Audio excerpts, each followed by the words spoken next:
بسم اللہ الرحمن الرحیم۔ سورہ نوح۔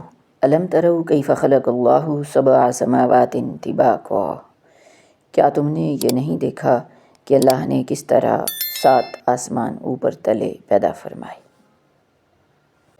آیت نمبر 15۔ خاموشی اختیار کرنا جاہلوں سے بحث کرنے سے بہتر ہے۔ نبھانے کی چاہت اگر دونوں طرف سے ہو تو کوئی بھی رشتہ ناکام نہیں ہوتا۔ حاسد بہت زیادہ ہو گئے ہیں، تعریف کرنے میں گھبراہٹ محسوس کرتے ہیں، لہٰذا ایسی گھبراہٹ پر مسکراتے رہیں، غم نہ کھائیں۔ ایک دوسرے کا ساتھ دینے کے لیے کسی مشکل ترین فلسفے کی نہیں بلکہ خوبصورت احساس کی ضرورت ہوتی ہے۔ جن کا بھروسہ اللہ پر ہو ان کی منزل کامیابی ہوتی ہے۔ حضرت علی نے فرمایا، اللہ تعالیٰ کبھی 2 مخلص لوگوں کو جدا نہیں کرتا، جدا تب کرتا ہے جب دونوں میں سے کوئی ایک منافق ہو۔ اللہ کبھی مخلص کو منافق سے نہیں جوڑتا۔ اللہ اس دل کو کبھی اپنے کن سے محروم نہیں رکھتا جو ٹوٹ کر بھی وقت تہجد اللہ کو منانا نہیں چھوڑتا۔ نرم دل لوگ جلدی رو پڑتے ہیں، جلدی روٹھ جاتے ہیں، جلدی مان بھی جاتے ہیں۔ سنا ہے اللہ کو ایسے لوگ پسند ہیں۔ افریقہ کے لوگ کیلا خشک کر کے آٹا بنا لیتے ہیں اور ہاضمہ کی خرابی، پیچش، مروڑ اور دستوں کی شکایت میں 1 چائے کا چمچ کیلے کا آٹا آدھا گلاس دودھ کے ہمراہ دیتے ہیں، جس سے یہ بیماری فوری طور پر ٹھیک ہو جاتی ہے۔ مسلسل ایک ہی دعا کو ہر نماز میں مانگنا کوئی اتفاق نہیں ہے۔ یقین رکھو اگر دل سے دعا کا خیال نہیں نکل رہا تو پھر اس دعا کا پورا ہونا تمہارے نصیب میں لکھا جا چکا ہے انشاءاللہ۔ میری زندگی میں سب سے بڑی تبدیلی تب آئی تھی جب میں نے خود کو سمجھا لیا کہ جو چیز ہماری نہیں ہے وہ ہمارے ہونٹوں کے بیچ میں سے بھی چھین لی جائے گی، اور جو ہماری ہے وہ 2 پہاڑوں کے درمیان سے نکال کر بھی ہماری جھولی میں رکھ دی جائے گی۔ اور بس میں مطمئن ہو گیا کہ بے شک اللہ کے فیصلے ہماری خواہشات سے بہتر ہیں۔ ماہر نفسیات کہتے ہیں اگر کوئی اہمیت دینا چھوڑ دے تو آپ شکایت کرنا چھوڑ دیں، خاموشی اختیار کر لیں۔ یاد رہے ہر وقت دستیاب رہنا، پیچھے پڑے رہنا، ہر وقت کی شکایتیں آپ کی اہمیت کو گھٹاتی ہیں۔ بھیک میں خیرات ملتی ہے، مقام، مرتبہ اور عزت نہیں۔ ہر رکاوٹ میں کوئی نہ کوئی بہتری چھپی ہوتی ہے، جو اللہ تک لے جائے اسے ٹھوکر نہیں کہتے۔ مشکلوں میں صبر کرنے والا ہمیشہ کامیاب ہوتا ہے، کیونکہ اللہ آزمائش کے بعد ہمیشہ آسانی دیتا ہے۔ کبھی دیکھا ہے کہ کسی ماں نے اپنے بچے کو گھوپ اندھیرے میں چھوڑ دیا ہو؟ کبھی نہیں۔ تو پھر وہ جو اللہ ہے جس کی رحمت کی کوئی حد نہیں، وہ کیسے تمہیں چھوڑ سکتا ہے؟ تو پھر اس وحدہ لا شریک پاک ذات پر یقین کامل رکھو۔ میرا نصیب میرے رب نے لکھا ہے، غلط ہو ہی نہیں سکتا۔ تربیت اور پالنے میں زمین و آسمان کا فرق ہوتا ہے۔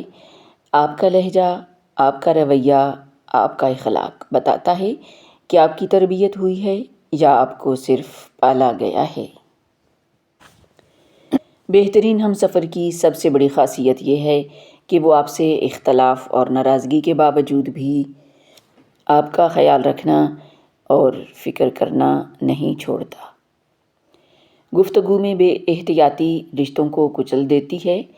آپ کے الفاظ ہی آپ کا عکس ہوتے ہیں اور بعد میں وضاحتیں دینے سے کچھ بھی حاصل نہیں ہوتا۔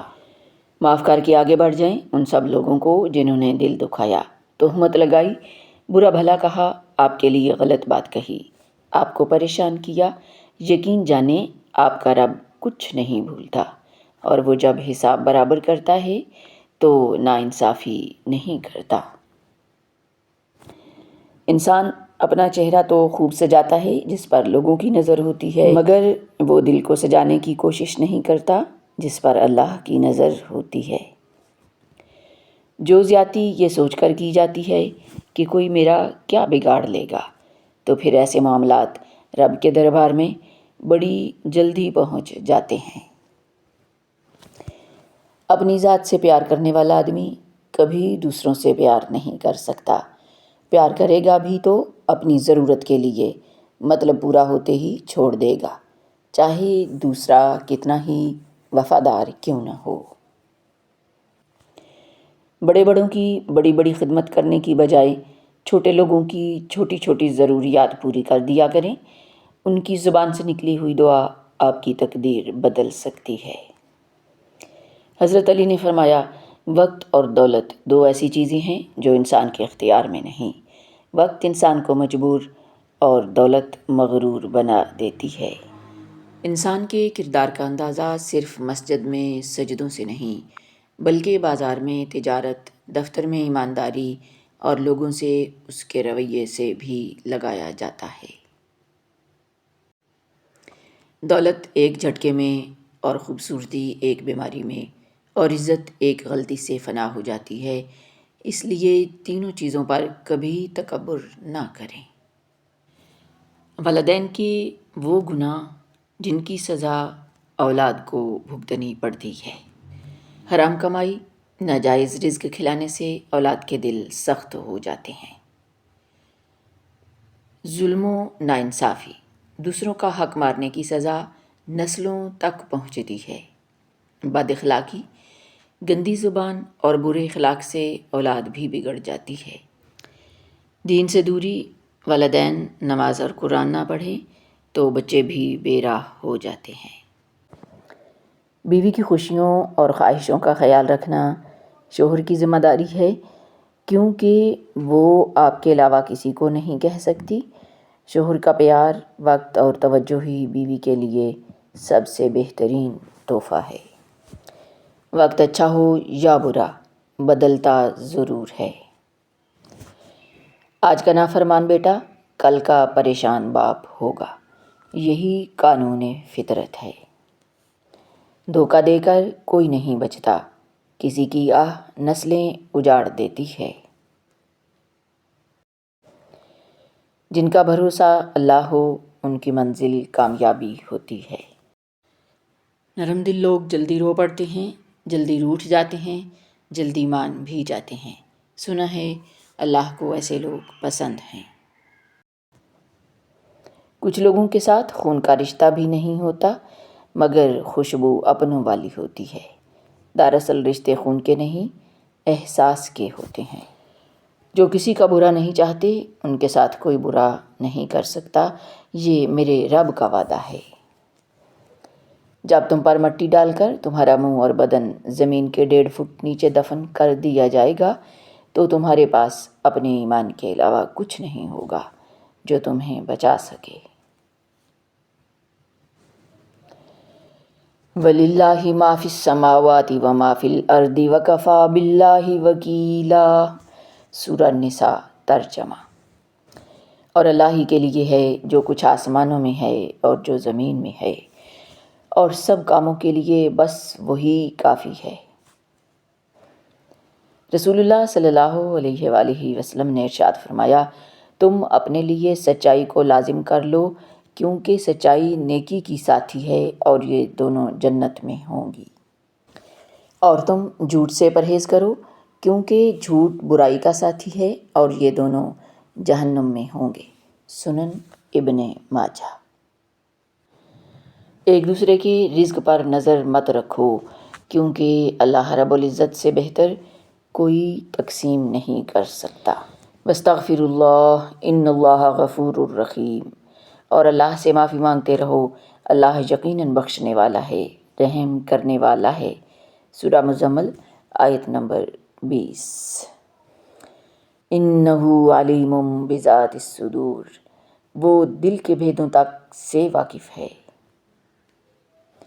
فجر اور تہجد خاموش نمازی ہیں، ان میں بہائے گئے آنسوؤں کی پکار صرف اللہ دیکھتا اور سنتا ہے۔ اہل حق اگر حق بیان کرنے پر خاموش رہے تو گمراہ لوگ اپنی غلطیوں کا ارتکاب کرتے رہیں گے اور دوسرے اس میں ان کی پیروی کریں گے اور خاموش رہنے والے پردہ پوشی کے گناہ میں مبتلا ہوں گے۔ رسول اللہ صلی اللہ علیہ وآلہ وسلم نے فرمایا، اس شخص کی ناک خاک آلود ہو یعنی برباد ہو گیا جس کی زندگی میں رمضان آیا اور چلا گیا لیکن اس کی مغفرت نہ ہو سکی۔ مشکات یعنی جس مہینے میں اللہ تعالیٰ کی رحمت اور مغفرت کی بارش ہو رہی ہوتی ہے اس نے پھر اس ماہ مبارک کو غفلت میں گزار دیا اور اپنے اللہ کو راضی نہ کر سکا۔ حضرت عائشہ رضی اللہ عنہا فرماتی ہیں، جب رمضان مبارک کا آخری عشرہ ہوتا تو نبی صلی اللہ علیہ وآلہ وسلم کمر کس لیتے، رات بھر بیدار رہتے اور اپنے اہل خانہ کو بھی جگاتے۔ حضرت عائشہ رضی اللہ عنہا فرماتی ہیں کہ رسول اللہ صلی اللہ علیہ وآلہ وسلم رمضان المبارک کی آخری 10 راتوں میں جس قدر کوشش کے ساتھ عبادت کرتے اس قدر دوسری راتوں میں کوشش نہیں ہوتی تھی۔